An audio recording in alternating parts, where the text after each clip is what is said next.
maximum governor. The governors should not exceed their constitutional duties to serve as the agents of the center.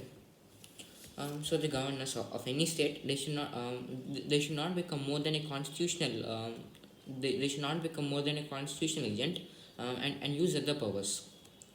The misuse of the governor's office to undermine duly elected state governments is a particularly mischievous disruption of federalism. So the misuse of the governor's power to undermine, which means to weaken or to criticize the duly elected state governments in a particularly mischievous disruption of federalism. So that misuse of the governor's powers and which is also used for the weakening of the state government is a disruption of the federalism.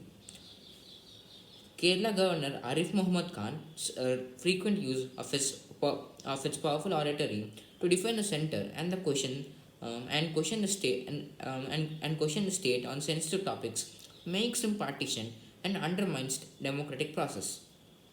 So Kerala's governor is Arif Muhammad Khan, and Mr. Arif has given many speeches recently, and all of those speeches, what he has done are to defend the center, and he also questioned the state. He also questioned the states working on specific topics, and makes him partition. So by asking such uncomfortable questions to the states, it makes him look partitioned towards the side of the center. His refusal to convene a special session of the Kerala Assembly on December 23rd, as initially requested by the government, yet again proved this.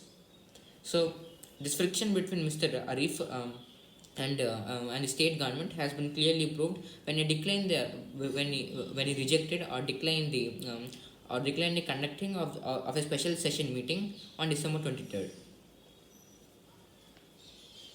He questioned the urgency of the special session and thought that the assembly lacked the jurisdiction to offer a solution to the farmers' protest, an issue which the assembly wanted to discuss. So mainly in a special session, they decided to discuss about the farmers' protest problem, and then Mr. Arif said, "You're not able to find a solution, and now you're just wasting time. So I will not allow the conducting of the special session." This is an encroachment upon the powers of the legislature and the elected government and an abuse of its authority as a nominal head under the constitution. So this is a clear abuse of the power that he has. He should not be doing this because like any other governor of any state, he plays a major role in the working of the Indian government.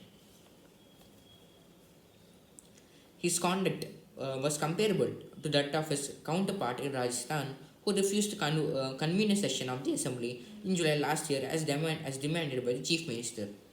So he became another example of some other situation which took place in Rajasthan.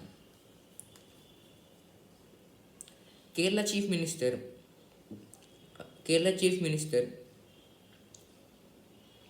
Pinarayi Vijayan wrote to Mr. Khan stating the governor had no discretionary powers in the matter and that his actions were unconstitutional.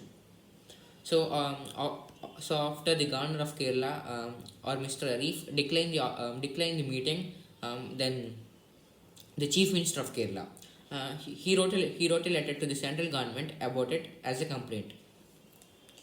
And by doing so, he also asked the permission for the conducting of this special session once again.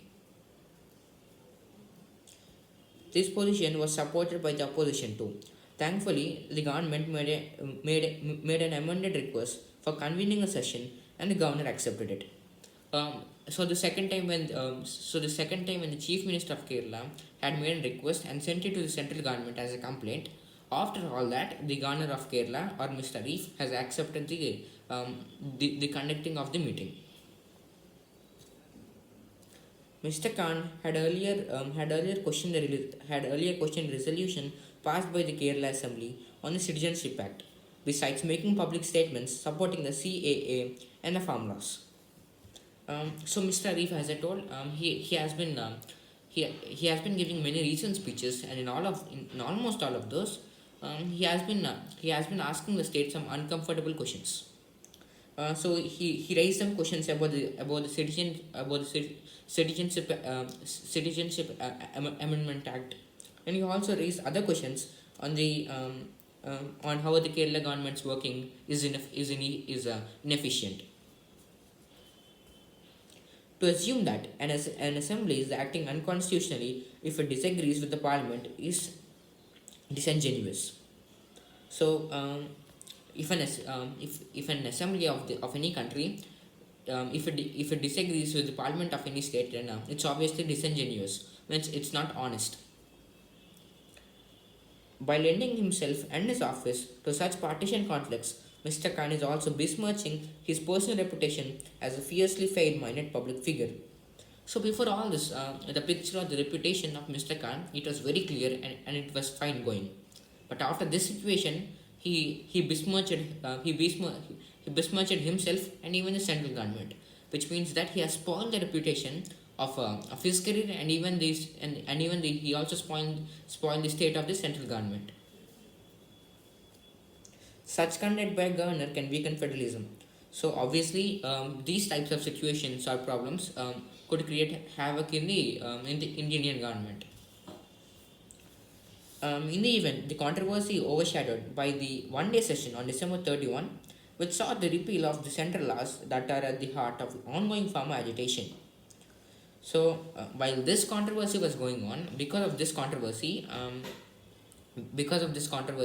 the problem of the farmers, it was overshadowed, which means that it was not given much attention. A resolution passed with the support of ruling LDF and the opposition UDF, and unproposed by the lone BJP member, raised procedural and substantive questions which are related to these laws. The resolution pointed out that the agriculture was a state subject, and as a matter that seriously affects the states, the bills should have been discussed in a meeting of interstates council.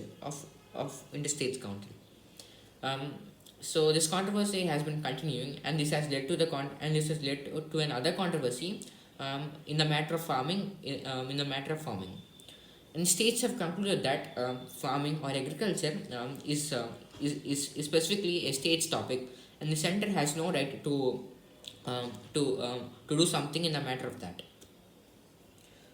So the states have decided that from now on, the discussions or the meetings or councils in the matter of agriculture or farming will be conducted only in the matter of interstate, which means only happening between state and state, or between the state.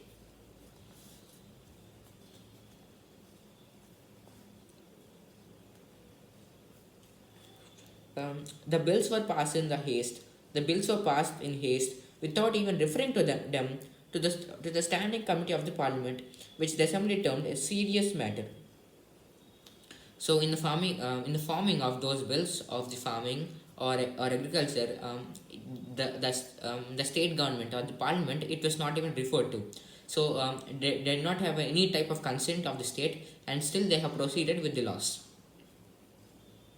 And according to center, that's obviously a serious matter. It has become habitual for the center to overlook the regional concerns and the making of the farm laws without consulting states. Was in a line with this trend. Recently, center has been doing so many things. It has been forgetting the legal. It has been forgetting the regional concerns, and it's giving more importance to the national concerns. The Council of States, Rajya Sabha, has been systematically undermined by the arbitrarily labeling bills as money bills.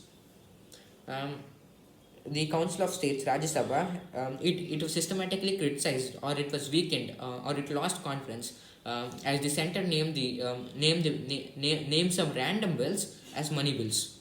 What the author actually means is that those laws or bills are not actually suitable to be money bills. The use of central agencies to prohibit opposition-ruled states is yet another strain on federalism. This is an yet other problem which the government of India is facing right now. Thank you.